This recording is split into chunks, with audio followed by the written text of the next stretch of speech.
ځي مېلمه پر لامکان دی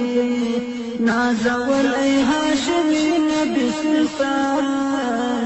دی اسمانو ته ځي مېلمه پر لامکان دی نازولی هاشمي نبي سلطان دی نازولی هاشمي نبي سلطان دی وعالم انسانیت لره رهبر وټولې د انسو جن د پیغمبر انبیاء کې معلوم بلند شان دی نازولی هاشمي نبي سلطان دی اسمانو ته ځي مېلمه پر لامکان دی نازولی هاشمي نبي سلطان بسم الله الرحمن الرحيم الحمد لله رب العالمين حمد الشاكرين الصلاة والسلام على سيد الأنبياء والمرسلين سيدنا ونبينا وشفيعنا ومولانا محمد وعلى آله وأصحابه الطيبين الطاهرين قدرمن اوریدونکو د ژوند د لارې د خپرونې مینوالو السلام علیکم ورحمة الله وبرکاته ستاسو روغتیا او خوشحالي د پاک رب نه غواړم په دې هیله چې د صحت او عافیت جامې پر تن ولرئ او خوشحالي مو په برخه وي دا دی زه محمد یاسین فهیم د ژوند د لارې د خپرونې په وړاندې کولو کې ستاسو په خدمت کې یم زموږ د نن ورځې د خپرونې موضوع د زړه ساتنه او د زړه پالنه قدرمنو اوریدونکو ډېر داسې ښایسته اعمال شته چې د هغو په واسطه او د هغو په وسیله موږ او تاسو د خپلو زړونو ساتنه او پالنه کولی شو په هغو نیکو اعمالو او ښایسته کارونو کې یو اخلاص دی څوک چې اخلاص ولري څوک چې صداقت ولري کارونه یې د الله رب العزت د رضا لپاره اوسي هغه د خپل د زړه ساتنه او پالنه کړې هغه کسان چې نوی یې د دین او دینداري مسئولیت په غاړه اخیستی هغوی ښایي د اخلاص په معنا سم پوه نه شي خو د اخلاص په اړه خبرې د هغه چا لپاره ډیرې ګټورې دي چې د الله په عبادت کې وخت تیر کړی وي د هغه چا لپاره ډیرې ګټورې دي چې د الله رب العزت سره رابطه ولري او د رب العزت د عبادت خوند یې څکلی وي د الله په لور روان وي او له شیطان سره په جګړه کې وي دې لپاره د اخلاص خبرې ډیرې مهمې دي اخلاص څه ته وایي په ژوند کې له هرې خبرې کړنې او ژوند څخه یوازې او یوازې د الله رضا او خوښي ترلاسه کول دې ته اخلاص وایي نو که تاسو عبادت کوئ قدرمنو اوریدونکو ستاسو هدف باید یوازې د الله رضا وي یا د دین کم بل کار کوئ د دعوت او د بلنې کار کوئ ستاسو هدف باید یوازې د الله رب العزت رضا وي تر څو ستاسو د زړونو پالنه او ستاسو د زړونو ساتنه وشي الله رب العزت په خپل کلام کې د اخلاص په اړه فرمایي وما امروا الا لیعبدوا الله مخلصین له الدین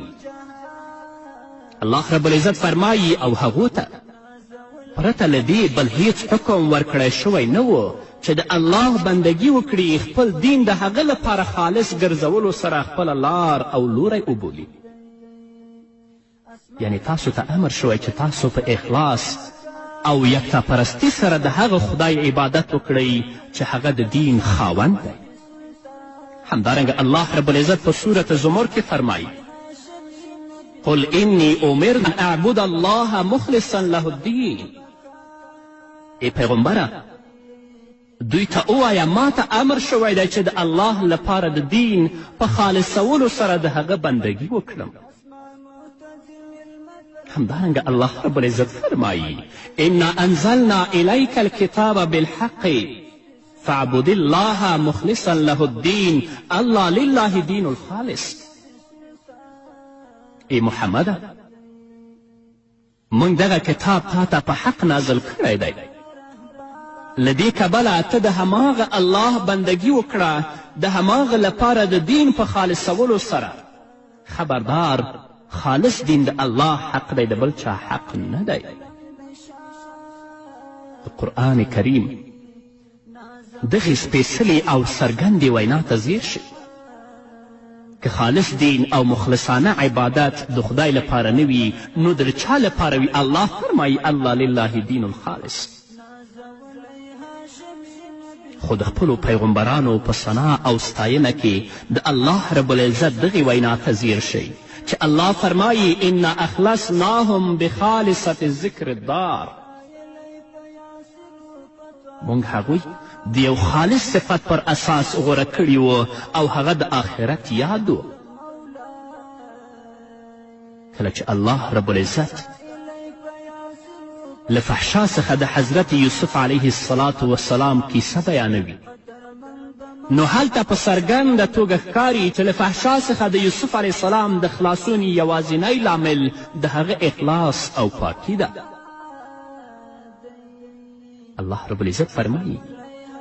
ولقد همت به وهم بها لولا ان رأى برهان ربه كذلك لنصرف عنه السوء والفحشاء انه من عبادنا المخلصين. الله رب العزت فرمایي هغه ښځه د هغه خواته ورمخکې شوه او یوسف علیه الصلاة والسلام به هم د هغې لورې ته ورمخکې شوی وای که د خپل رب برهان یې نه وی لیدلی. داسې وشول تر څو موږ له هغه نه بدي او بېحیایي لرې کړو. په حقیقت کې یوسف علیه الصلاة والسلام زموږ له غوره کړي شوو بندګانو څخه و. قدرمنو اوریدونکو که یوسف علیه الصلاة والسلام مخلص نه وای نو له فحشا څخه یې ځان نشو ژغورلی، ځکه یوسف علیه الصلاة والسلام مخلص و او په خپل اخلاص سره د خپل زړه ساتنه او پالنه کړې وه نو فحشا ته کله هم نه نږدې کېده. په دې توګه قدرمنو اوریدونکو هغه ځوانان چې وایي شپه او ورځ له فتنو او ازمیښتونو سره لاس او ګریوان دي، شپه او ورځ له داسې کسانو سره مخ کیږي چې د فحشا او منکراتو ته اړ باسي او بالاخره په یو ناوړه او نامناسب ځای کې په دنده بوخت وي، هغوی باید له یوسف علیه الصلاة والسلام نه زده کړه وکړي. موږ دغه کسانو ته سپارښتنه کوو چې د حضرت یوسف علیه الصلاة والسلام نه دې زده کړي او خپل زړونه دې صرف د خدای لپاره پاک کړي، د خدای لپاره دې ژوند وکړي. که دا کار وکړه نو له شک پرته چې الله به یې هماغسې وژغوري لکه چې یوسف علیه الصلاة والسلام الله ژغورلی و.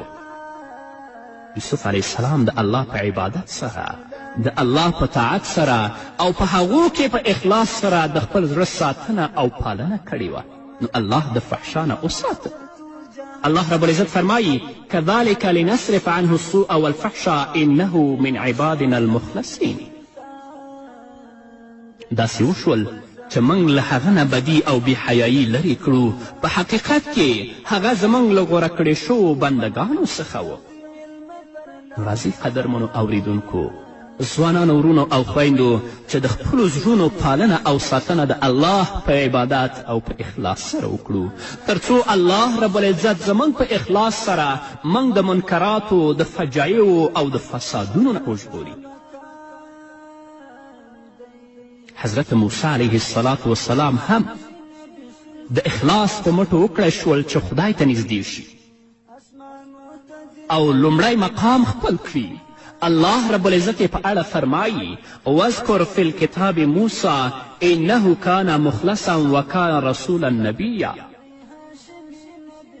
او په دې کتاب کې د موسی علیه السلام یادونه وکړه، یعنی په قرآن کې د موسی علیه السلام یادونه وکړه. هغه د خدای یوه غوره کړی شوی شخص او پیغمبر و.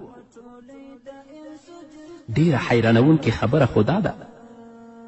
چې ابلیس د الله تعالی له مخلصو بندګانو پرته په ټولو انسانانو کې نفوذ لري. ابلیس او شیطان هیڅ کله نشي کولی چې د الله مخلصو بندګانو ته نږدې شي. شیطان چې څه زړه وغواړي له موږ سره کوي، خو په موږ کې یوازې له هغو خلکو سره کولی شي چې هغه الله ته مخلص نه وي، هغه بندگان چې الله ته مخلص دي شیطان ورنږدې کیدلی هم نشي. تاسو ګورئ الله رب العزت په سورة الصاد کې فرمایي قال ربي فانظرني إلى يوم يبعثون قال إنك من المنظرين إلى يوم الوقت المعلوم قال فبعزتك لأغوينهم أجمعين إلا عبادك منهم المخلصين. کله چې الله رب العزت شیطان له جنته وویسته نو هغه ویل ای زما پروردګاره چې دا خبره ده نو بیا ما ته تر هغه وخته پورې مهلت راکړه چې دوی دویم ځل لپاره ته ژوندي کوې تر هغه وخته پورې ما ته مهلت راکړه. الله وفرمیل ښه ده تا ته تر هغې ورځې پورې مهلت دی چې د هغې نیټه ما ته معلومه ده. شیطان وویل ستا پر عزت قسم زه به هغوی ټول ګمراه کړم پرته ستا له هغو بندګانو څخه چې تا هغوی د دوی له جملې څخه غوره کړي دي چې هغه مخلصین دي. ابلیس پخپله اعتراف کوي،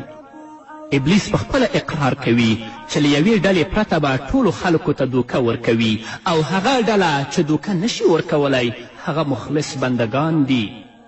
نو له خپل رب سره د هر بنده د اخلاص په اندازه به شیطان له بنده نه لرې وي. د اخلاص په اندازه به د بنده له وسوسې او اندېښنو څخه عاجز او ناتوانه وي. که موږ او تاسو اخلاص وکړو د خپلو زړونو پالنه او ساتنه په عبادات او په اخلاص سره وکړو شیطان به موږ نه لرې شي الله ته به نږدې شو. هر څومره چې یو بنده خپل خدای ته نږدې کیږي شیطان ترې لرې کیږي. هر څومره چې بنده له خپل خدای سره اخلاص کوي په هماغه اندازه شیطان له بېلارې کولو څخه ناتوانه کیږي. ځکه له الله سره د نږدېوالي او اخلاص په صورت کې شیطان دا جرأت نشي کولی چې سړي ته نږدې شي. همداراز قدرمنو اوریدونکو د هیڅ منافق توبه تر هغه وخته پورې نه صحیح کیږي چې په خپله توبه کې اخلاص ونه کړي. الله رب العزت فرمایي ان المنافقین فی الدرک الاسفل من النار ولن تجد لهم نصیرا إلى الذين تابوا وأصلحوا واعتصموا بالله وأخلصوا دينهم لله فأولئك مع المؤمنين. باور ولرئ چې منافقان به د دوزخ تر ټولو لاندینۍ طبقې ته لاړ شي او ته به هیڅوک د هغوی مرستندوی نه مومئ. البته له هغو څخه چې کوم کسان توبه وباسي او خپل کړه وړه سم کړي او د الله د هدایت لمن ونیسي او خپل دین د الله لپاره خالص وګرځوي داسې خلک له مؤمنانو سره دي. بنده به هغه وخت د مؤمنانو په قطار کې درېږي چې خپل دین یوازې د الله لپاره خاص کړي، چې خپل دین او عبادت د الله لپاره خاص نه کړي هغه د مؤمنانو په قطار کې نشي درېدلی. همداشان قدرمنو اوریدونکو کله چې انسان حج او عمره کوي نو نیم مناسک په لبیک لبیک ویلو سره ادا کوي ځکه هغوی په دې کلمو سره چې لبیک لا شریک لک لبیک ان الحمد والنعمة لک والملک لا شریک لک لبیک په دې کلمو باندې د خپل اخلاص بیانوي. د حج او عمرې یو تر ټولو ستر هدف له الله رب العزت سره اخلاص کول دی. نو راځئ چې په خپلو عملونو کې اخلاص ته ځای ورکړو تر څو د خپلو زړونو ساتنه او پالنه وکړی شو او زموږ رب زموږ نه راضي شي او د نورو منکراتو او فجایو نه موږ وژغوري. په همدې هیله قدرمنو اوریدونکو نور به واورو خو د یوې دمې نه وروسته. نازولی هاشمی بسلطان دی اسمانو تزل المطر لامکان دی نازولی هاشمی بسلطان دی نازولی هاشمی بسلطان دی رب ستایلی په یاسین و پتوهایی قدرمند د مخلوقاتو د مولا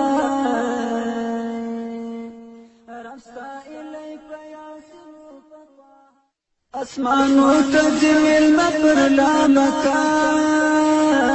دی نازولی هاشمی نبی سلطان دی اسمانو تزل المطر لا مکان دی نازولی هاشمی نبی سلطان دی نازولی هاشمی نبی سلطان دی وعالم انسانیت لر رهبر وطولی دا انسو جز پیغمبر انبیاء کی معلوم بلند شان دی نازولی هاشمی نبی سلطان دی اسمان و تزل المطر لا مکان دی نازولی هاشمی نبی سلطان. قدرمنو اوریدونکو بیا هم زموږ سلامونه او نیکې هیلې ومنئ. د قرآن کریم تر ټولو ستر سورت چې د قرآن کریم له ثلث او دریم حصې سره برابر دی د اخلاص په نامه یادیږي. قل هو الله احد الله الصمد لم یلد ولم یولد ولم یکن له کفوا احد. دې صورت ته ځکه د اخلاص صورت وایي چې په دې صورت کې د اخلاص ډېر ستر مفهوم پروت دی. که څوک د دغه صورت په پوره مفهوم باندې ځان وپوهوي نو له هغه نه به مخلص انسان جوړ شي.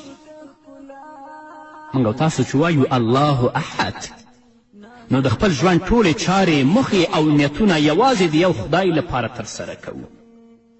نو کله چې الله الصمد وایو نو صمد هغه یگانه ذات دی چې د سختیو او ستونزو پر وخت ورته پناه وړل کیږي او موږ هم دغه ذات ته پناه وړو. نو که د چا په زړه کې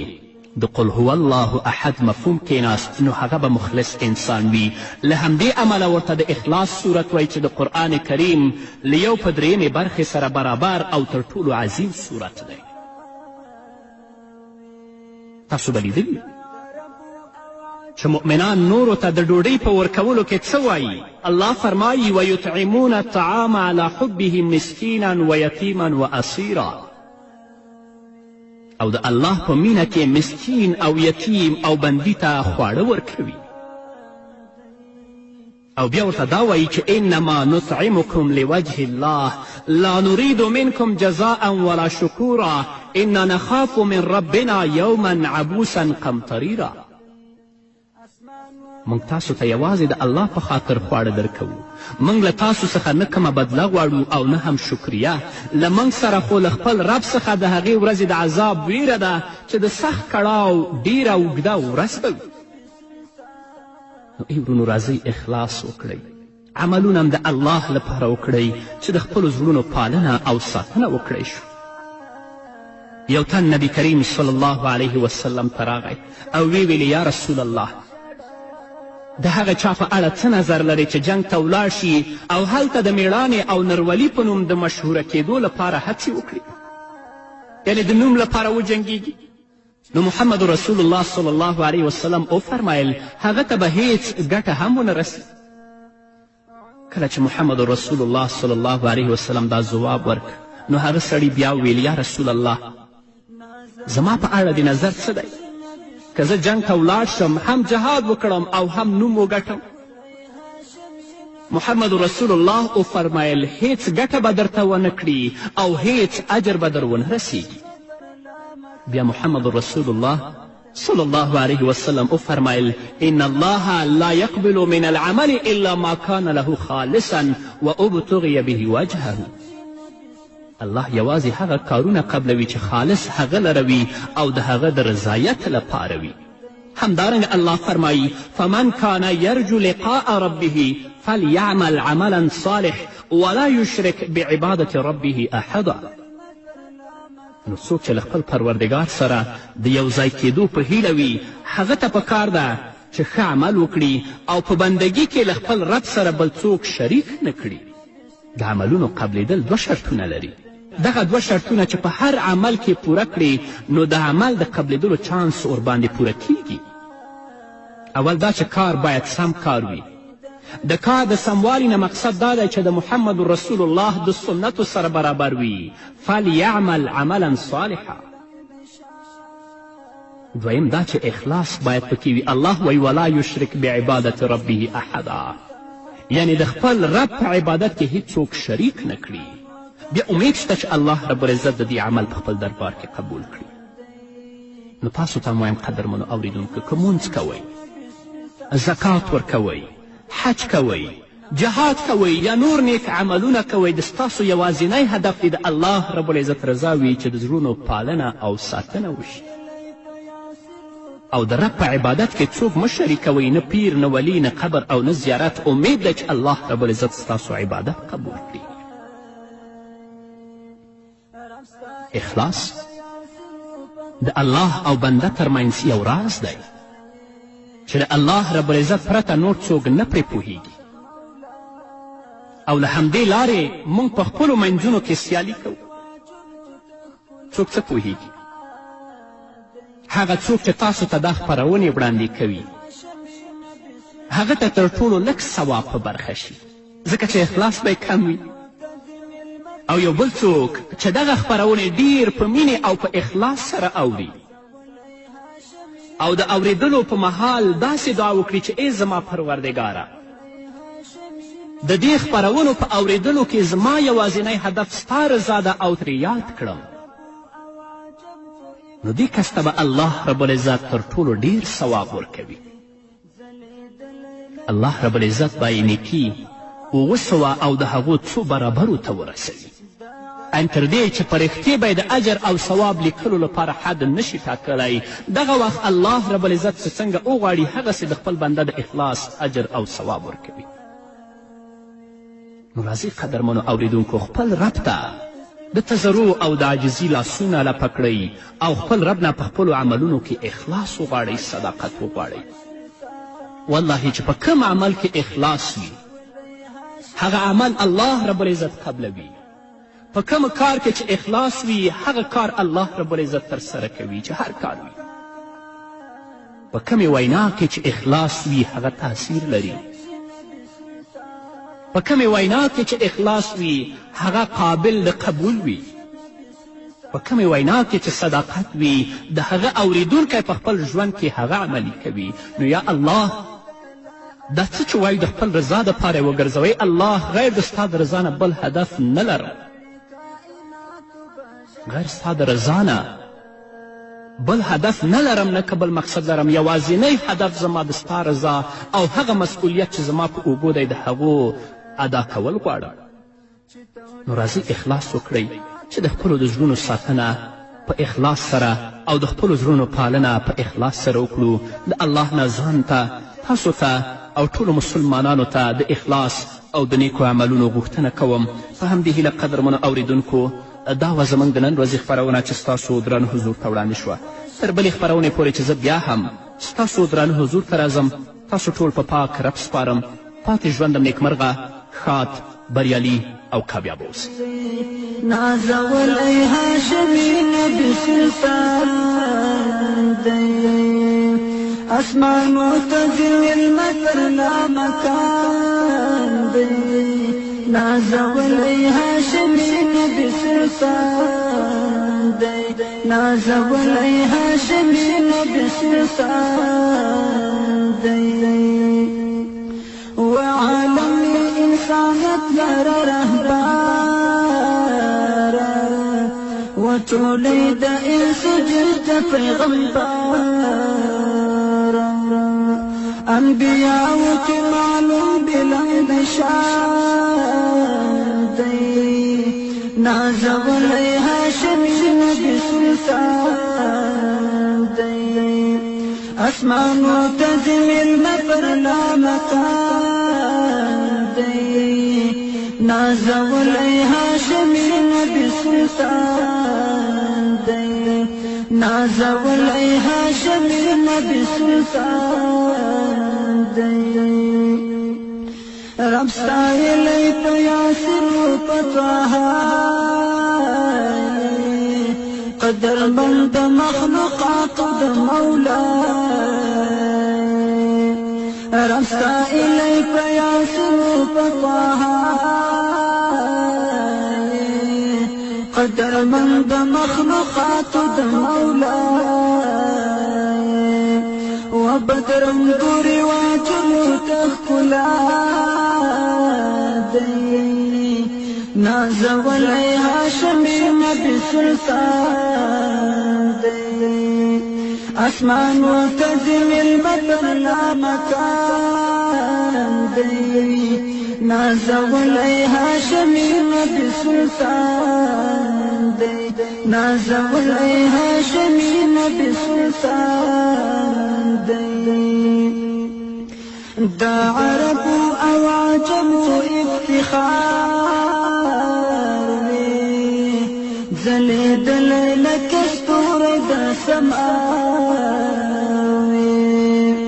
دا عرب او عجم افتخار زلیدل لکستور دا سماوی فتوح پاکی خدا در کلیس قرآن نازولی هاشمی نبی سلطان نازولی هاشمی نبی سلطان اسمان و تزم المطر لا مکان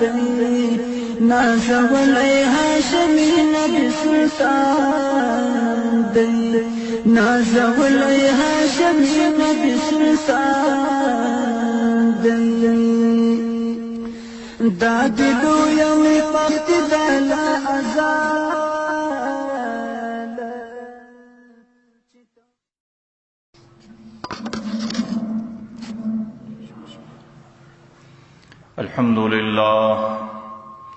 الحمد لله نحمده ونستعينه ونستغفره ونؤمن به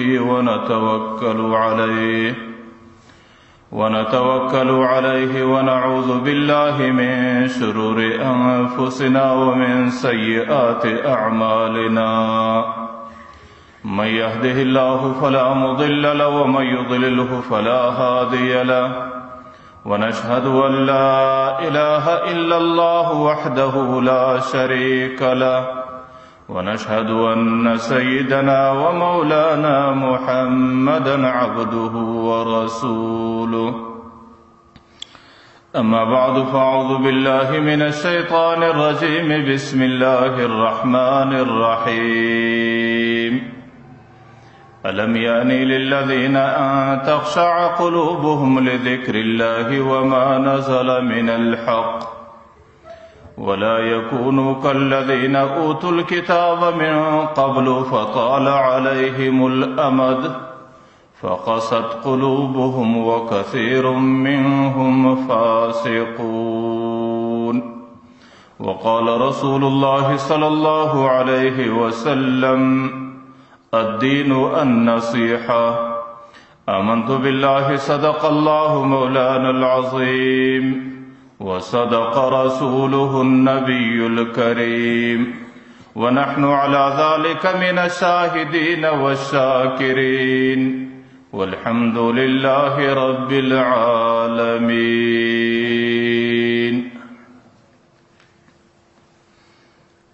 محترم مشرانو،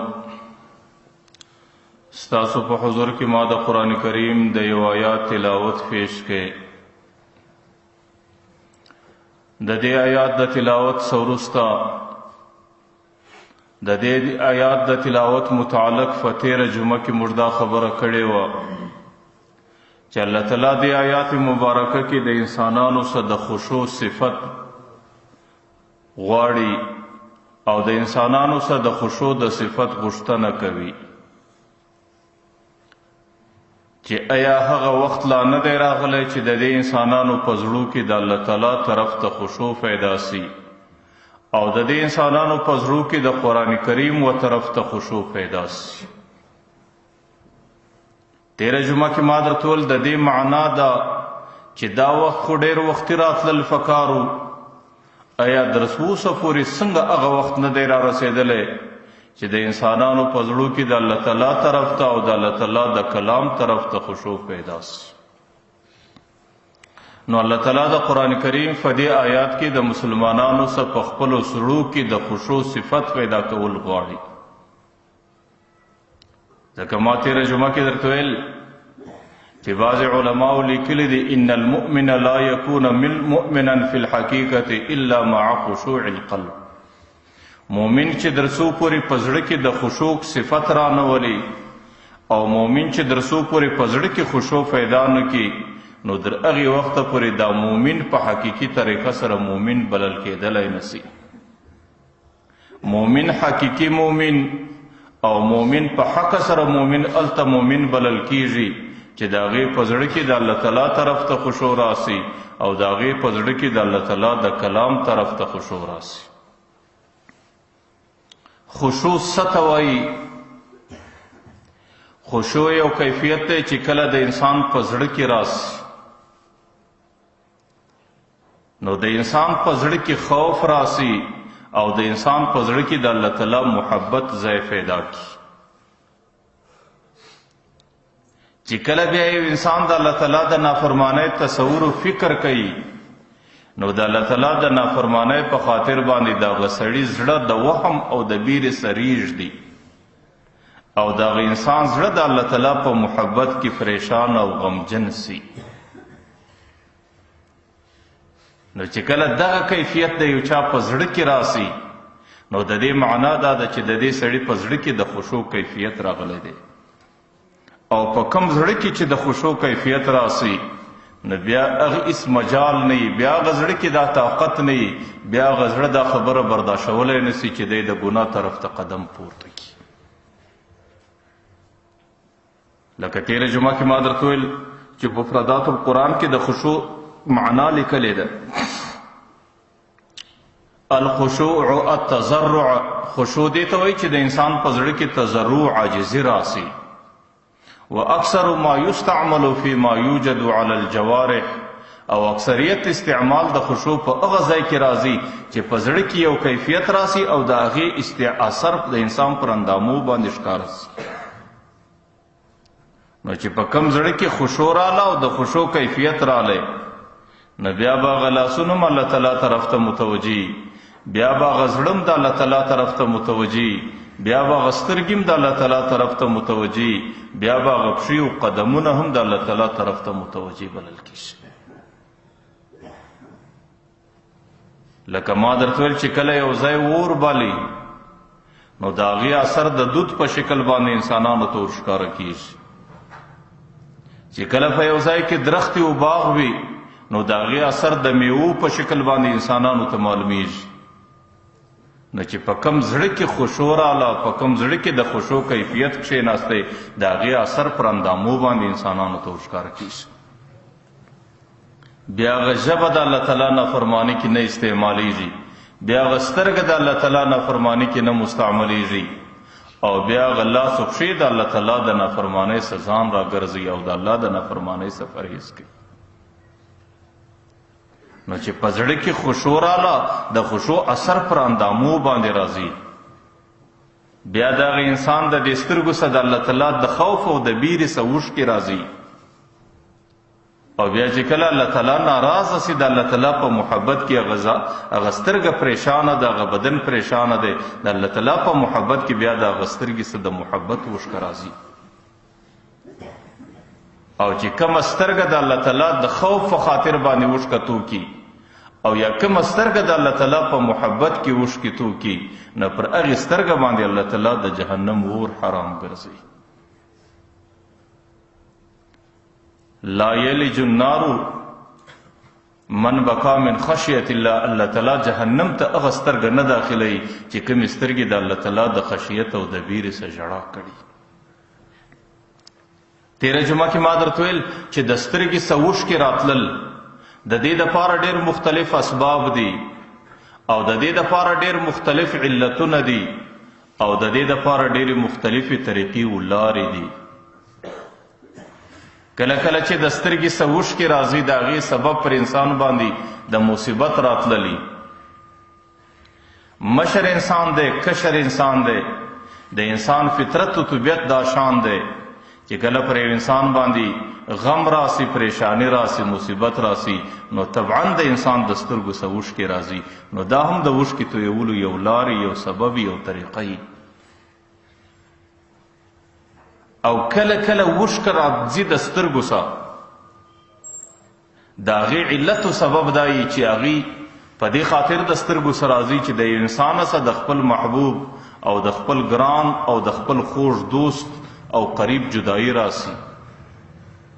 نو د محبوب په فراق و جدائی کې هم کله کله سترګې اوښکې تویوي. دا هم د سترګې د اوښکې تویولو دپاره یو سبب و علت دی.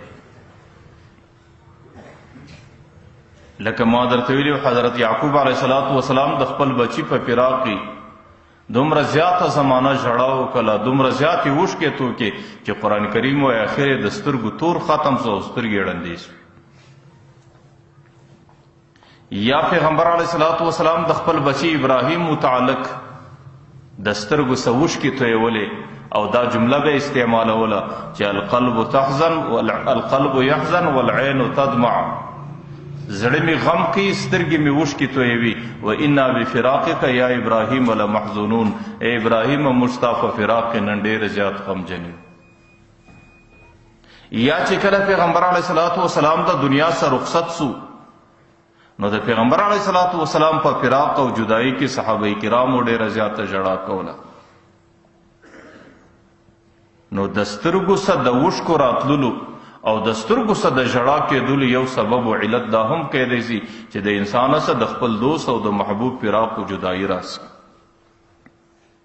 علماو لیکلي دي چې دریم نمبر باندې کله کله د سترګې څخه اوښکه راځي،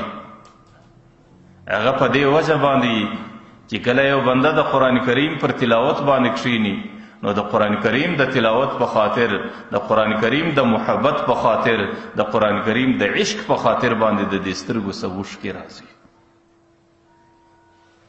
لکه حدیث شریف کې هم راځي چې کله یو بنده د قرآن کریم تلاوت کوي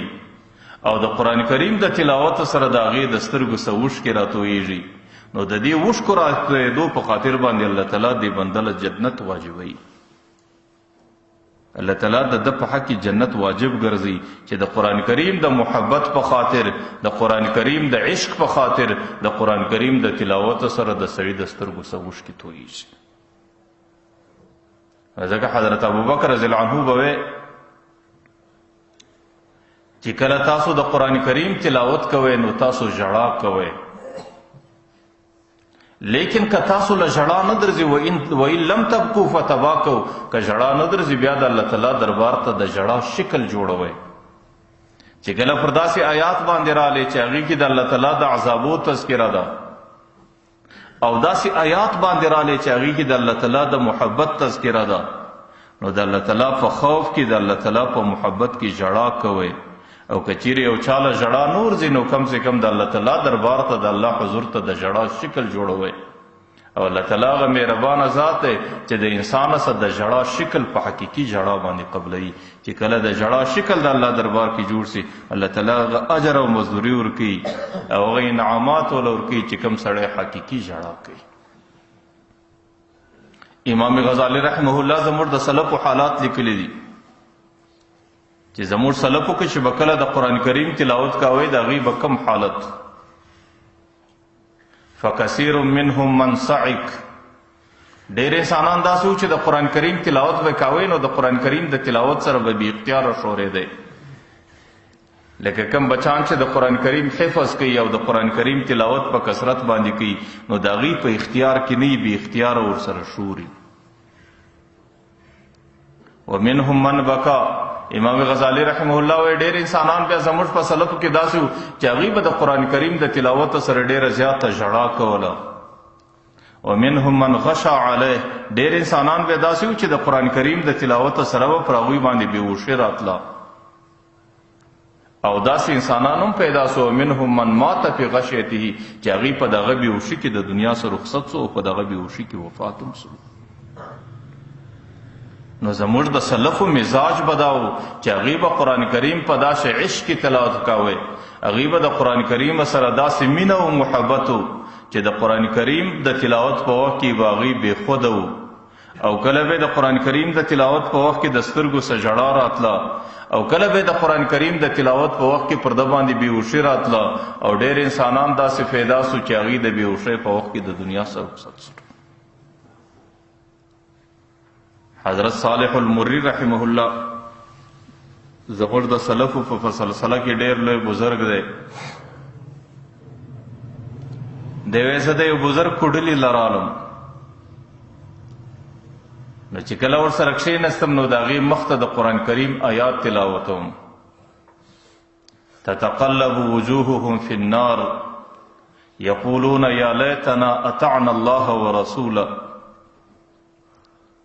چې بعض انسانانو به د قیامت په میدان کې داسي چې د هغې دا مخان به په جهنم کې یو طرف بل طرف ته را اوړي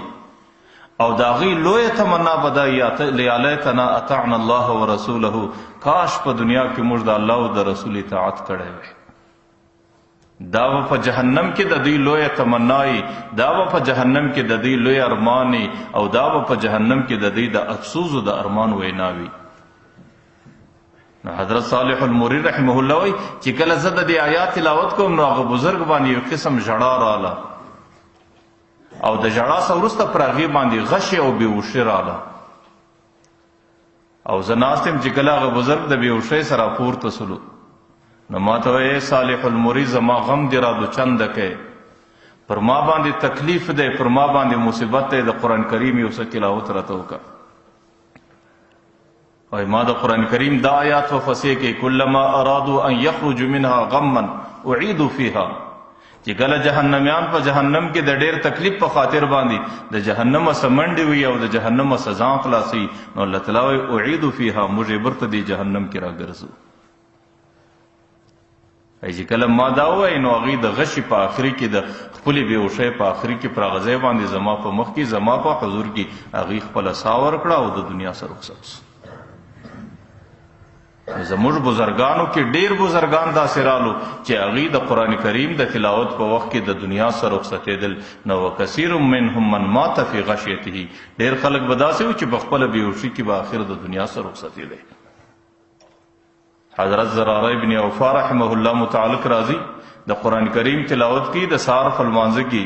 چې کله دې آیات راورسېدی فاذا نقر فی الناقور، چې کله د قیامت دپاره د اسرافیل علیه السلام شپېلۍ کې پوکي او د اسرافیل علیه السلام د شپېلۍ زمانه راسي نو پر ده باندې دومره هیبت و وهم و غشې راله چې په هغه لمانځه کې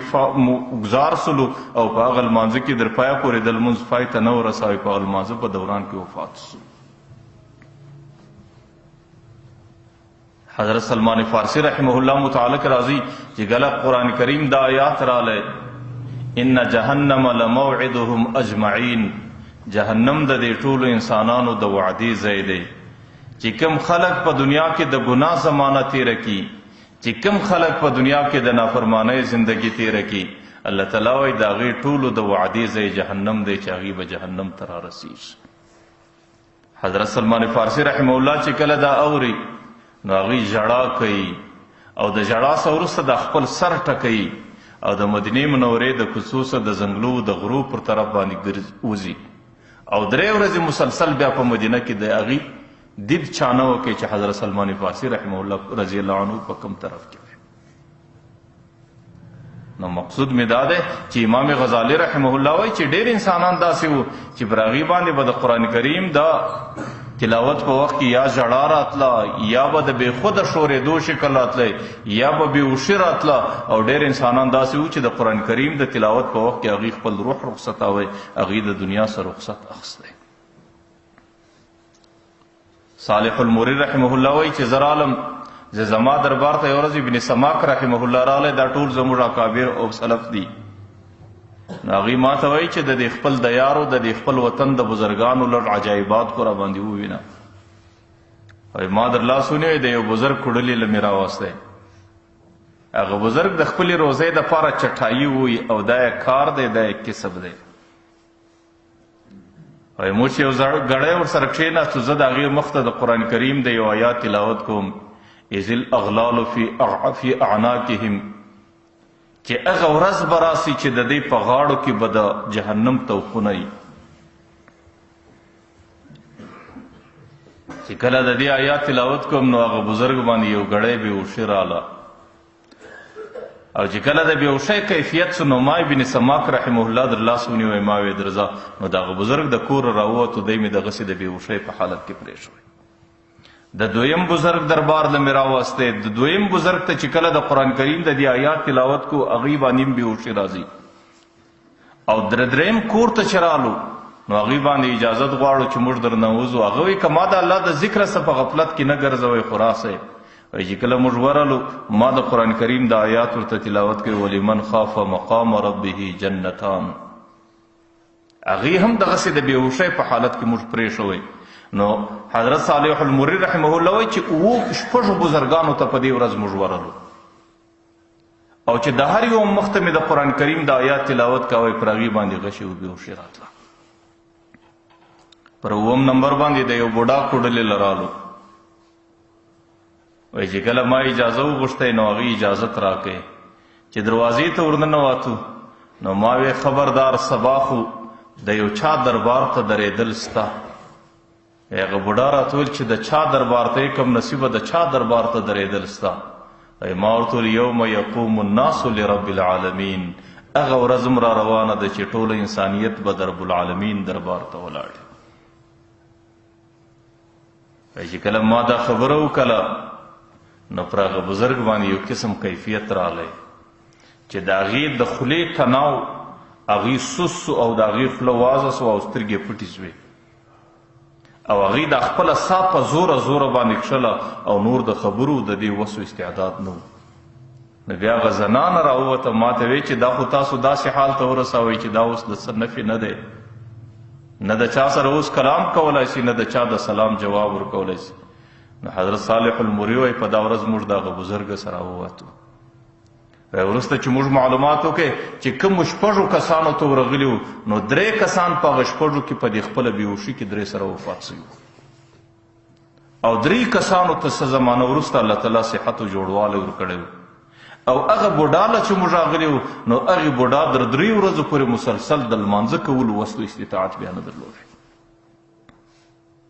نو قرآن کریم سره ژړا کول د قرآن کریم تلاوت کول او د قرآن کریم د تلاوت سره اوښکې تویول دا د الله تعالی د عاشقانو د قرآن کریم د محبانو او د الله تعالی او د قرآن کریم د محبانو د عادت او شیوه وه چې هغوی به همیشه د قرآن کریم سره اوښکې تویولې نو ځکه د قرآن کریم سره اوښکې تویول دا زموږ د سلفو خاصیت چې کله پیغمبر علیه الصلاة والسلام مرض وفات کې رالی نو د حجرې مبارکې څخه حال راستی مسجد نبوي ته او صحابه کرام ټوله په مسجد نبوي کې په انتظار باندې دي او د ماخستن د لمانځه وخت دی چې پیغمبر علیه السلام به لمانځه ته راځي لیکن د پیغمبر علیه الصلاة والسلام د بیمارۍ کیفیت ډېر زیات دی یو ځل پر هغه باندې لږ بېهوشي راله د کور انسانانو پر هغې باندې لږ اوبه توکې پیغمبر علیه الصلاة والسلام برته په هوښ کې رالی د پیغمبر علیه الصلاة والسلام صحابو ته وایي چې ورسئ ابوبکر ته وایي چې زما په ځای باندې مسجد نبوي کې لمونځ ورکړه حضرت عایشه مبارکه ورته وایي د الله رسوله زه د ابوبکر لور یم زه د ابوبکر د کور بچی یم زه د ټوله انسانیت څخه زیات د ابوبکر په مزاج او په طبیعت باندې واقف او خبره یم ورته وایي ان ابا بکر اذا قام في مقامك لم يسمع الناس من البكاء ابو بکر که چیرې ستا پر ځای باندې ودرېږي نو د ابو بکر په مزاج کې داسې خشوع ده د ابو بکر په مزاج کې داسې عاجزي او تضرع ده چې هغې بیا د ژړا سره د قرآن کریم تلاوت په چا باندې نسي اورولی نو ابو بکر ته حال مه ورکوه چې ابو بکر دې زما پر ځای باندې لمونځ وکړي نو ابو بکر که ستا پر ځای باندې ودرېدی هغې به دومره ژړا وکړي چې هغې د قرآن کریم یو لفظ به په ټولو مسجد نبوي کې بیا څوک نه واوري نو صحابه کرامو د قرآن کریم د تلاوت سره په دې شکل باندې د حضرت عمر رضی الله عنه متعلق راځي حضرت عبدالله ابن سداد رضی الله عنه یو صحابي دی هغې روایت را نقل کوي د حضرت عمر رضی الله عنه عادت مبارک دا و چې هغې به سهار په لمانځه کې اکثره د سوره یوسف آیاتونه تلاوت کول او د سوره یوسف د تلاوتو سره به دومره زیاته ژړا کوله چې په دې ټوله صفو کې به د حضرت عمر رضی الله عنه ژړا اورېدل کېدله. حضرت عبدالله ابن شداد وایي چې زه یو ځل لمانځه کې شریک یم وهو یقرأ او دی د سوره یوسف د تلاوت او قرات وانا فی آخر الصفوف زه د ټولو صفو په آخر کې ولاړ یم او دی چې کله دوم دې آیات باندې رالی انما اشکو بثی وحزنی الی الله چې زه د خپل شکایت او د خپل غم فیشېدل د الله تعالی دربار ته کوم. نو حضرت عبدالله ابن شداد وایي چې حضرت عمر رضی الله عنه داسې ژړا کوله چې په آخري صف کې ما د ژړا پوره پوره اورېدله چې د آخري صفه پورې د ژړا اواز را رسېدی. نو دا زموږ د سلفو شیوه او عادت و چې هغوی به کله د قرآن کریم تلاوت کوئ، کله به یې د لمانځه په حالت کې کوئ، کله به یې د تلاوت په شکل باندې کوئ، کله به یې بغیر د لمانځه څه کوئ. نو هغوی به د قرآن کریم د تلاوت سره ضرور د سترګو څه اوښکې راتلې او هغوی به ژړا کوله او هغوی به په ډېر شوق او په ډېر عشق و محبت کې د قرآن کریم تلاوت سرته رساوه. حضرت امام شافعي رحمه الله په باره کې راځي یو ځل د قرآن کریم دا یو آیات تلاوت کوي هذا یوم لا ینطقون ولا یؤذن لهم فیعتذرون. د قیامت داسې ورځ د انسانیت ته ګوري چې چاته د یوې کلمې د وینا اجازت نه وي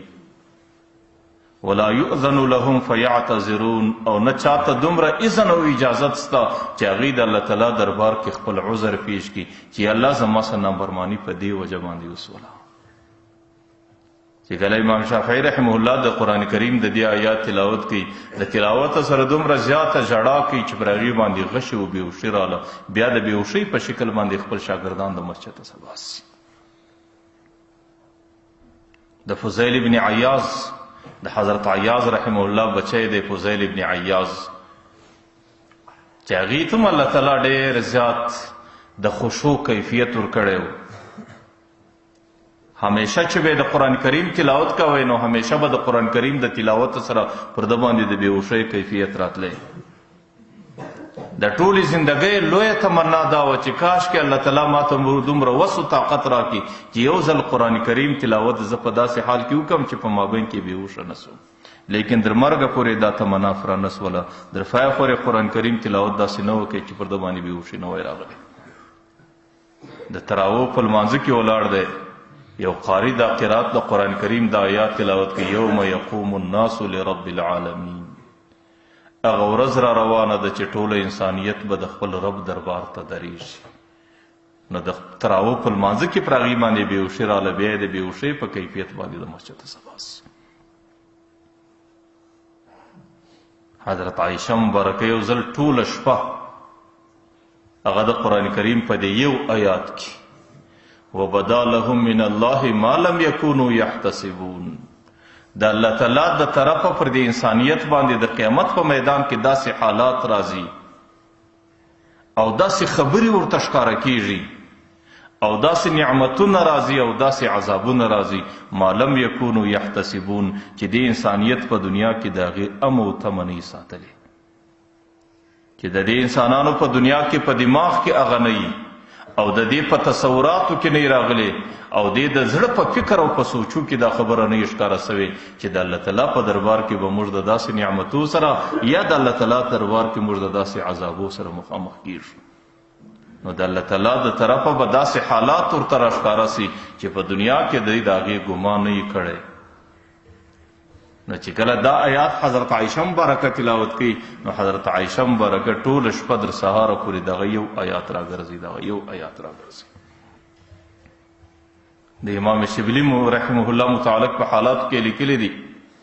چې په تراویح کې یو امام دا قرات وایي لئن شئنا لنذهبن بالذي اوحینا الیک. ای پیغمبره که زموږ دا خوښه سي زموږ مشیت راسي نو کم قرآن کریم چې تا ته نازل سوی دی هغې قرآن کریم به موږ ستاسو څخه پورته کوو. تاسو د دې قرآن کریم قدر نه لرئ، تاسو د دې قرآن کریم په احکامو باندې عمل نه کوئ او تاسو دې قرآن کریم ته خپلې غاړې نه ایږدئ او تاسو زندگی دې قرآن کریم باندې نه تېروئ نو الله تعالی وایي که زما مشیت سي دا قرآن کریم به ستاسو څخه زه برته پورته کړم. حضرت شبلی رحمه الله چې کله د قرآن کریم د دې آیات تلاوت اوري نو بیا په تراویح کې بېهوش وي او بیا د یوې شی په شکل د مسجد ته سبا سي. ځکه د ژړا یو قسم کیفیت دا دی او د ژړا یو شکل دا دی چې پر انسان باندې اوښکې د انسان اوښکې تویږي او پر انسان باندې بېهوشي راځي او انسان د ژړا سره مخامخ کېږي. هغې کله کله د قرآن کریم په تلاوت کې داسې او ما درته وایي چې امام غزالی رحمه الله زموږ د سلفو دا حالات بیان کړي دي چې کله سړی د تیرو سلفو حالات وایي چې هغې ته الله تعالی د قرآن کریم عجیب عشق و محبت ورکړی و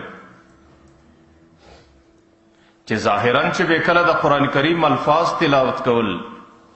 نو همیشه به د ژړا او د بېهوشۍ کیفیت ورباندې راتلی، لیکن باطنا د قرآن کریم سره داسې محبت چې کله به پر قرآن کریم باندې یو عیب چا لګاوی یا به په قرآن کریم کې یو تحریف راتلی یا به د قرآن کریم په نقصان باندې چا خبره کوله نو بیا به بدل و جان د هغې مقابلې ته په داسې همت باندې حاضر چې بیا به نه د هغې سره د خپل ځان پروا وه نه به د خپل عیال پروا وه نه به د هغې سره د خپلې زندګۍ غم ورسره و. دا د سلفو هغې د قرآن کریم سره عقیدت او دا د سلفو د قرآن کریم سره محبت چې د ظاهري الفاظو د تلاوت په وخت کې به د سترګو څه اوښکې راتلې او بېهوشي به ورباندې راتله او د ډېرو سلفو حالات داسې دي چې هغوی د قرآن کریم د تلاوت د بېهوشۍ په حالت کې د دنیا سره رخصتېدل هم.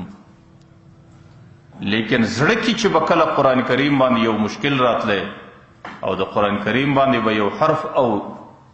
نقص راتلی نو بیا به بدل و جان د هغې مقابلې ته په ډېر همت او په ډېر عظمت باندې حاضر و. غالبا دویم کال د هجرت باندې چې د پیغمبر علیه الصلاة والسلام د هجرت دویم کال نو 200 کاله د پیغمبر علیه الصلاة والسلام دوهمه صدۍ د هجرت وه. نو دوهمه صدۍ د هجرت کې د قرآن کریم متعلق د خلق القرآن مسله معتزله و پیش کړه. معتزله یو ډله وله چې هغې ته د بنو عباسیو حکمرانانو سرپرستي ور حاصله وله نو هغې د قرآن کریم متعلق یو مسله پیش که یو عقیده یې د امت ته پیش که چې القرآن کلام الله مخلوق، قرآن کریم د الله کلام دی لیکن دا مخلوق دی، دا حادث دی. لیکن د دې مقابل کې زموږ د اهل سنت والجماعت عقیده دا وه چې القرآن کلام الله غیر مخلوق، دا د الله تعالی صفت دی او دا دائمی صفت دی، دا ابدی صفت دی او دا قدیم صفت دی، دا د الله تعالی په ذات پورې قائم صفت دی. چې کله زموږ او د معتزلو پر دې باندې د اهل سنت والجماعت د معتزلو سره مقابله راله او دې کې د قرآن کریم متعلق او د قرآن کریم د حقانیت متعلق او د دې متعلق چې قرآن کریم دا ثابتول چې دا یقیني د الله تعالی کلام دی او دا د الله تعالی صفت قدیم دی. لیکن یو طرف ته معتزلو ته د بنو عباسیو حکمرانانو سرپرستی حاصله وه نو د دې په مقابل کې چې څه علما د اهل سنت والجماعت رالو نو هغوی بعضې پټ سول او چا د خپل خوله پر ونیوله او چا د خپلو ځان د بچاو په خاطر د خپل کور د بچاو په خاطر د خپلو بچانو د بچاو په خاطر باندې د معتزلو د حکمرانانو په مقابل کې څوک نه سو ښکاره کېدی. لیکن حضرت امام احمد بن حنبل رحمه الله هغې په ډېر همت او په ډېر عظمت باندې د معتزلو مقابلې ته ودرېدی. چونکې زړه کې د قرآن کریم عشق دی او د زړه کې د قرآن کریم سره مینه او محبت دی نو د قرآن کریم د حفاظت په خاطر باندې هغې خپل ځان وقف وبالی. میمون ابن اصبغ هغې د حضرت امام احمد بن حنبل شاګرد دی، هغې یو قسم خوري، هغه وایي زما په خدای قسم چې د امام احمد بن حنبل پر بدن باندې کومې دورې ولګېدې د قرآن کریم د حفاظت په خاطر باندې که هغه دورې د یو فیلو د یو هاتي پر بدن باندې لګېدلې وای لا به هغې غلبلې کړي وای. لیکن امام احمد بن حنبل رحمه الله هغې په ډېر عزم او په ډېر همت او عظمت باندې هغې برداشت کړی. د امام احمد بن حنبل رحمه الله پر دې بدن باندې داسې دورې ولګېدې چې کم ځای باندې به دوره راله نو د هغه ځای غوښه به ختم مړه سوله او چې در څو پورې به بیا په طبیبانو باندې په غچي باندې کاټ کړی نه وای بیا هغه غوښې ژوند نسو پیدا کولی. لیکن دا ټولې برداشت وې چونکې د قرآن کریم عشق د قرآن کریم محبت د قرآن کریم متعلق هغې څه عقیده څه غلطه فیصله او څه غلطه عقیده هغې د برداشت نه وله. امام احمد بن حنبل رحمه الله خپله واقعه لیکلې ده چې ډېر ځله زما د دې معتزله سره مناظره راله او هر ځل معتزله په مناظره کې شکست او ماتې خوري، لیکن چونکې د دې سره د حکومت زور او سرپرستی ده نو هر ځل پر ما باندې تشدد راځي او ډېر ځله زه په درو باندې وال کېږم او ډېر ځله زما ډېره زندګي په جیل کې تېرېږي. یو ځل دی خپله واقعه لیکي چې د بغداد په باب البستان کې زه قید وم او 6 میاشتې زما مسلسل په قید کې تېرې سوې. دې وخت کې د هغې عمر 75-80 کاله بوډا عمر دی او 6 میاشتې زما په تنې تنهایي کې تېرې سوې. په دې 6 میاشتو کې ما د چا سره کلام نه وکړ او 6 میاشتې مسلسلې زما په روژه کې تېرې سوې چې دا زما مکمله پروژه وه او په 6 میاشتې کې مسلسل زما په لاسو و پښو کې ات کړی وې. آخر یو ځل د معتزلو د طرفه فرمان رالی چې د معتصم دربار لګېږي. معتصم ډېر لوی خلیفه و، د معتزلو سربراهي یې کوله او د بنو عباسیو خلیفه و. چې کله حال رالی د معتصم دربار لګېږي او د معتصم په دربار کې به د امام احمد بن حنبل د امام احمد بن داود سره مناظره وي. احمد بن داود دا د معتزلو سربراه و قاضي و. حضرت امام احمد بن حنبل رحمه الله وی چې په کوم ورځ مې د دې جیل سره باسي نه زما 6 میاشتې زمانه په جیل کې تېره سوې ده او د روژو په شکل باندې تېره سوې ده او پاتکړیو په زولنو کې تېره سوې ده. نو زما په بدن کې ډېره کمزوري ده او ډېر نحافت دی. نو ماته چې کومه سوارلي راکول سوله چې تا به اوس د معتصم بالله در درباره پورې رسو، زه چې کله رالم نو هغې لاسو پښو کې زمات کړی او زولني دي چې ما هر څومره وس وکړی زه پر دې سورلي باندې سپرېدی نه سم او نه څوک ماته سهاره و کومک راکوي چې هغوی مې ورپورته کړي. دی وی په دې کوشش کې 3 ځله زه پر دې مځکه باندې ګزار سوم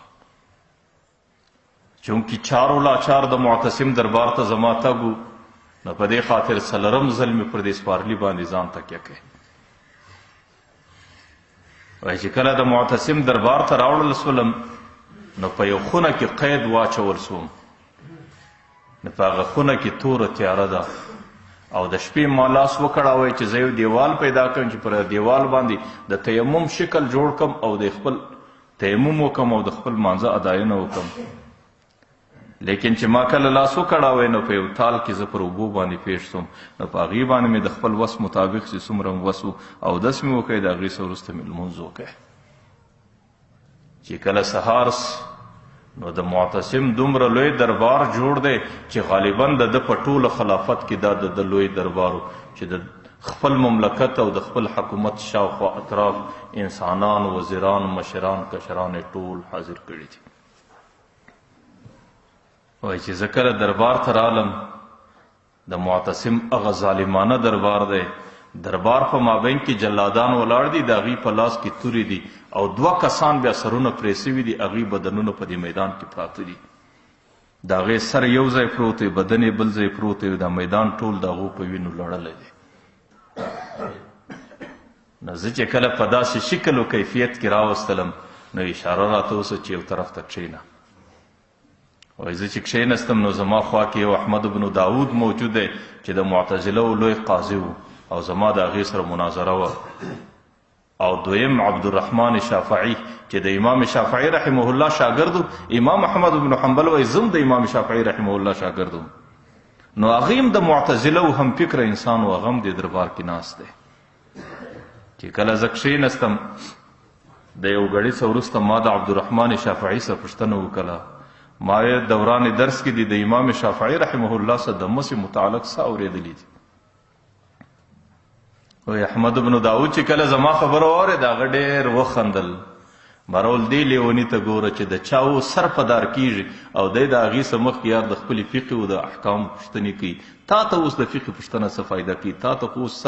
ته اوس سزا ورول کېږي او ستا سر په دې دربار کې په توره وال کېږي. ما د هغې د خبرې څه پروا نه وساتله. د هغه څه وروسته معتصم اعلان وکړي چې زما مخ ته یې راولی. امام احمد بن حنبل وایي زه په زنځیرانو کې تړلی د معتصم مخ ته روان سوم. وایي چې کله ودرېدم بارول نږدې یې راولی نو معتصم ځان ته ډېر نږدې ودروله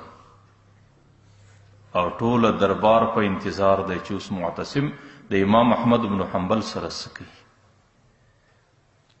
حضرت امام احمد بن حنبل وایي د یو ساعتکۍ سکوت څخه وروسته بهرما ورته ویل چې ای خلیفه ایا ما ته د یو څه وینا کولو اجازت شته که نشته؟ هغې راته وویل را درته شته، ووایه څه وایه. ما ورته ویل الله او رسول دې ټوله انسانیت ته د کوم شي پیغام پیش کړی دی؟ الله تعالی او د الله رسول دا ټوله انسانیت کومې خبرې ته رابولي؟ وایي ده راته وویل چې د لا اله الا الله محمد رسول الله کلمې ته رابولي. ما داسې شاوخوا دربار کې وکتل، مال په خدای قسم د دې ټولو انسانیانو څه مخکې زه د دې کلمې اقرار و تصدیق کوم. بیا آخر ما پر څه باندې قتلی؟ او دویم ځل مې دا ورته ویله چې ستا جد امجد او ستا لوړ نیکه حضرت عباس رضی الله عنه دی، ځکه دا د بنو عباسیو حکمرانانو. ما ورته ویل چې حضرت عباس رضی الله عنه د وفد عبدالقیس متعلق څه روایت را نقل کړی دی چې کله د مدینې منورې څخه د عبدالقیس وفد رالی او د پیغمبر علیه الصلاة والسلام سره د مینا په دره کې ملاقات دی، نو هغه وفد د پیغمبر علیه الصلاة والسلام څخه پوښتنه کوي مل ایمان، ایمان څه ته وایي؟ پیغمبر علیه السلام اول ورته وایي الله ورسوله اعلم، الله او د الله رسول ډېر ښه په خبر دي. د هغې څه وروسته چې هغې خپله پوښتنه مکرروي نو پیغمبر علیه الصلاة والسلام ورته ایمان دې ته وایي ان تؤمن بالله ورسوله وإقام الصلاة وإيتاء الزكاة وصوم رمضان وحج البيت من استطاع إليه سبيلا. ایمان دې ته وایي چې پر الله او پر رسول به ایمان ساتي او روژه به نسې، لمونځ به کوې، حج به کوې، زکات به ورکوې. که چیرې دا ټولې خبرې ته پر ځای کې نو ته مؤمن بلل کېږې. ما ورته ویل په خدای قسم در دې ټوله انسانیت څخه مخکې زه پر دې عقیده لرم، نو زه صاحب ایمان یم، ته به ما پر څه باندې قتل کوې؟ وایي هغې راته ویله چې چونکې زما پیشرو خلیفګانو ته ما طرف ریښی نو په دې خاطر باندې زه تا قتل کوم، ورنه که د هغو خبره نه وای بیا ما ستا سره څه تعرض نه و. وایي د هغې څه وروسته عبدالرحمن ابن اسحاق باندې مخ را وګرځوئ، ورته یې سړی ما نه درته ویل چې دا ازمایش و فتنه ختمه که؟ دا د امام احمد بن حنبل خبره وختي لا ختمه که، دا در ما پورې مه رارسوه. ما ورته ویل الله اکبر، زما زندگی د مسلمانانو د پاره یو هدایت دی او ته ما ته وایې چې دا ازمایش و فتنه ده. حضرت امام احمد بن حنبل راوایي چې د دې څه وروسته زما او د احمد بن داود د قرآن کریم پر خلق و غیر خلق باندې خبره روانه سوه. دی سوال کوي زه جواب کوم، زه سوال کوم دی جواب کوي. در مازدیګره پورې مسلسل خبره روانه، در مازدیګره پورې زه دوی په هیڅ شکل په دې قایله نه کړم. دویمه ورځ بیا دربار جوړ دی، معتصم ناست دی او په ټوله دربار کې در مازدیګره پورې دی د قرآن کریم متعلق چې کومې ویناګانې کوي زه د هغې جواب ورکوم. دریمه ورځ مې دا عقیده سوه چې نن به څه کېږي، ځکه دا حال را ورسېدی چې دریمه ورځ د حضرت امام احمد بن حنبل هغې د سزا ورځ ده. وایي چې کله زه رالم نو میمون ابن اسبغ د ده شاګرد دی، هغه وایي زه دې منظر کې حاضر یم او زه په دې مجلس کې حاضر یم. درېیمه ورځ چې کله امام احمد بن حنبل رحمه الله د هغې خبره نه مني نو معتصم خپلو جلادانو ته امر کوي چې تاسو کوړې او درې ورباندې شروع کړئ. وایي چې کله امام احمد بن حنبل باندې اوله دوره لګېږي نو دی وایي بسم الله الرحمن الرحیم، او چې کله دویمه دوره لګېږي دی وایي لا حول ولا قوة الا بالله، او چې کله درېیمه دوره لګېږي نو دی وایي لا یصیبنا الا ما کتب الله لنا، چې کومه فیصله الله زموږ متعلق کړي هغې به موږ ته راځي. میمون ابن اسبغ وایي چې کله درې څلور در 30 در 40 پورې درې رسیږي. نو د امام احمد بن حنبل رحمه الله د ده مبارک دا د فرتاګه واګه وشکېدله او فرتوګاش یې وشکېدی او ټوله منظر دی او ټوله محضر دی او ټوله دربار عام دی. دی وایي زه ورته ګورم امام احمد بن حنبل رحمه الله د اسمان ته د خپل خوله پورته کله د هغې څه وروسته چې څومره زمانه بیا پر ده باندې دورې ولګېدې بیا یې هغه فرتوګاش او هغه واګه پر هغه ځای باندې ولاړه ده بیا نه وښورېدله. وایي چې کله د درو ورځې تېرې شولې 9مه ورځ زه پوښتنه ځینې کوم چې احمد بن حنبله چې کومه ورځ باندې د درو په دوران کې ستا واګه وشلېدله نو تا چې اسمان ته وکتل تا څه ویل؟ وایي ما دا دعا وکړله اللهم إني أسألك باسمك الذي ملأت به عرشك إن كنت تعلم أني على الصواب يا أني على الحق فلا تهتك لي سترا. یا الله که ته په دې باندې ګواه چې زه پر حق یم نو زما پرده د دې خلکو مخکې مه څیره او ما د دې خلکو مخ ته مه رسوا کوه. حضرت امام احمد بن حنبل رحمه الله چې چونکې ډېره زمانه زما په روژه کې تېره سوې وه او زما بدن ډېر نحیف او کمزوری و نو زما زړه کمزوري راکله. آخر دې زړه دا فیصله راکله چې دا خو د مخمسي حالت دی او دا خو د استرار حالت دی او د مخمسي او د استرار په حالت کې سړي ته د کفر کلمه ویل جایز دي د خپل ځان د بچاو دپاره.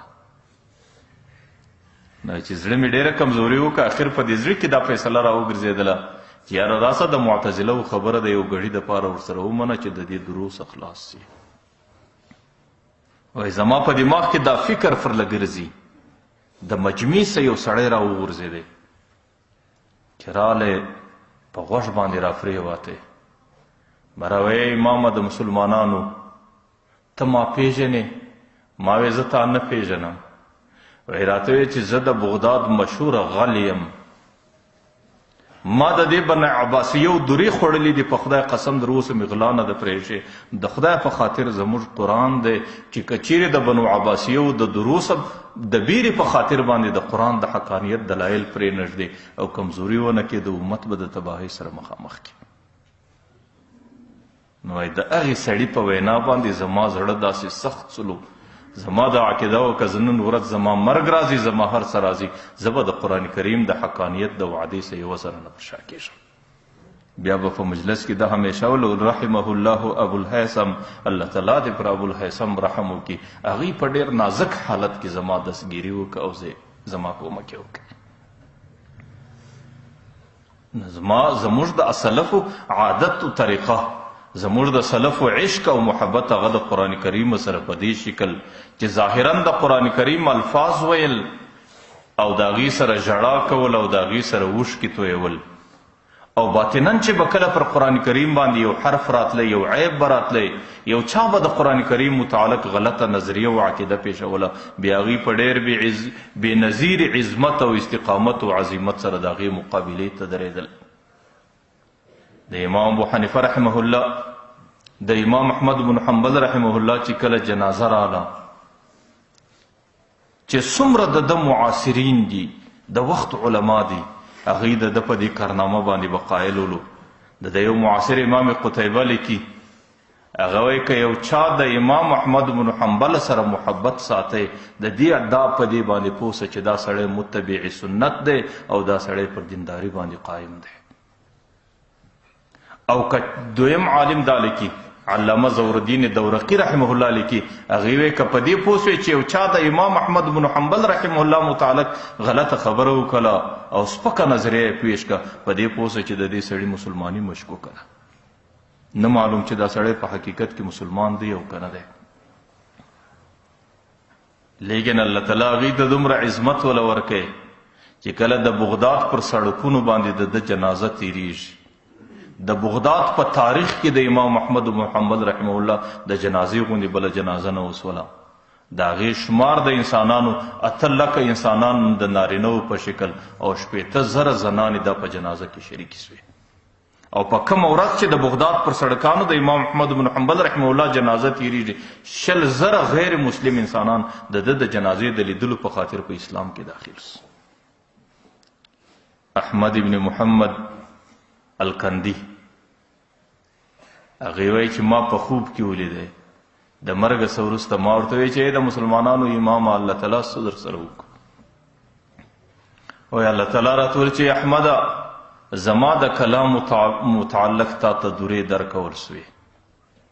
د هغې صله و بدله زما دربار کې دا ده چې زما د طرفه زما دیدار تا ته مباح دی که په هر وخت کې ستا زړه زما دیدار غواړي نو په ټولو جنتیانو کې ستا دپاره په هر غړي کې زما دیدار مباح دی زما دیدار ته کولی شي امام شافعي رحمه الله د امام احمد بن حنبل رحمه الله استاذ نو هغې یو ځل د امام احمد بن حنبل رحمه الله طرف ته حال ورواستوی چې په کم کمیسه کې ته په درو باندې وول سوې او هغې ستا د بدن په غړو په وینو باندې لړلی دی د خدای په خاطر هغه کمیس یو ځل در ما پورې راواستوه چونکې هغه استاذ د امام شافعي رحمه الله نو امام احمد بن حنبل رحمه الله هغه قمیس ورستی امام شافعي رحمه الله هغه قمیس مینځي او چې د هغې څه کومه خیره وینه تویږي او کومې اوبه راځي هغه ټولې څښي وایي په خدای قسم دا د علم نور دی او دا د علم رڼا ده ملا علي قاري رحمه الله لیکلي دي چې 230 کاله وروسته د امام احمد بن حنبل د قبر وڅنګ ته د یو بل چا قبر خیږي نو دې وخت کې د امام احمد بن حنبل رحمه الله قبر لڅ چې کم خلق په غزه کې موجود دی هغه ټول د امام احمد بن حنبل رحمه الله زیارت کوي او د ده دا جثه او جسد په دې خپل کفن کې په داسې شکل باندې پروت دی چې 230 کاله وروسته هغې ته یوه ذره تغییر نه دی رسېدلی نو چې کم چا د قرآن کریم سره عشق د قرآن کریم سره محبت دی نو د قرآن کریم د عشق د محبت په خاطر باندې الله تعالی هغې انسانانو ته ډېرې لوړې درجې ورکوي نو زموږ د سلفو به دا عادت و چې هغې به کله قرآن کریم وایي نو امام غزالی رحمه الله وایي چې کثیر منهم من صعق ډېر انسانان به داسې وو چې بېخوده به شورېدل او ومنهم من بکا ډېر انسانان داسې وو چې هغې باندې به ژړا راتله وکثیر منهم من غشا او ډېر خو په دې کې داسې وو چې د قرآن کریم د تلاوت په وخت کې به بېهوشه وو ومنهم من مات فی غشیته او ډېر انسانان داسې وو چې هغوی د قرآن کریم د تلاوت په وخت کې د بېهوشۍ په دوران کې د دنیا څخه رخصتېدل حافظ ابن حجر رحمه الله هغوی فتح الباري کې لیکلي دي ويستحب البكاء مع قراءة القرآن چې کم سړی د قرآن کریم تلاوت کوي نو د هغې سره مستحب عمل دا دی چې ژړا وکړي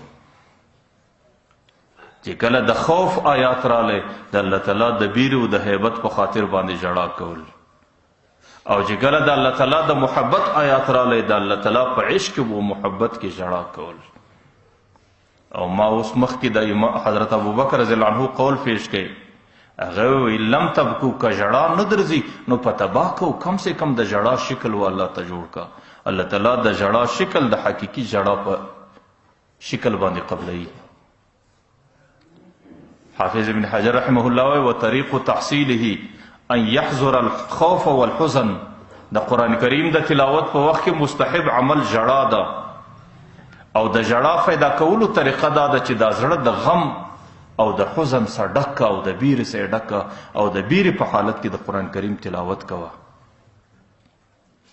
لیکن که ته زړه کې حزن راولي او غم راولي د هغې سره سره د قرآن کریم د تلاوت په وخت کې ژړا نه درځي نو حافظ ابن حجر رحمه الله لیکلي دي فانه من اعظم المصائب دا پر د انسان باندې د ټولو څه لوی مصیبت دی نن موږ لوی مصیبت دا بولو چې د سړي زوی وفات سي او سړی د مالی تاوان سره مخامخ سي او پر سړي باندې بل مشکل راسي او پر سړي باندې بل پریشانی راسي دا موږ په دنیا کې ډېر لوی مصیبت د ځان دپاره بولو لیکن حافظ ابن حجر رحمه الله وایي فانه من اعظم المصائب د دنیا په مصیبتو کې در دې لوی مصیبت نسته چې سړی د قرآن کریم تلاوت کوي او په زړه کې حزن راولي په زړه کې خوف راولي او بیر او غم راولي لیکن د هغې باوجود د سړي د سترګو اوښکې نه راځي نو دا د دنیا د لوی مصیبتو څخه لوی مصیبت دی نو ځکه الله تعالی دا انسانانو څخه خشوع غواړي او خشوع هغه کیفیت ته ویل کېږي چې هغې په زړه کې راسي او د هغې کیفیت آثار د انسان پر اندامو پر بدن باندې ښکاره سي او بیا خاص کر د هغه کیفیت په خاطر باندې د انسان د سترګو څه اوښکې راځي.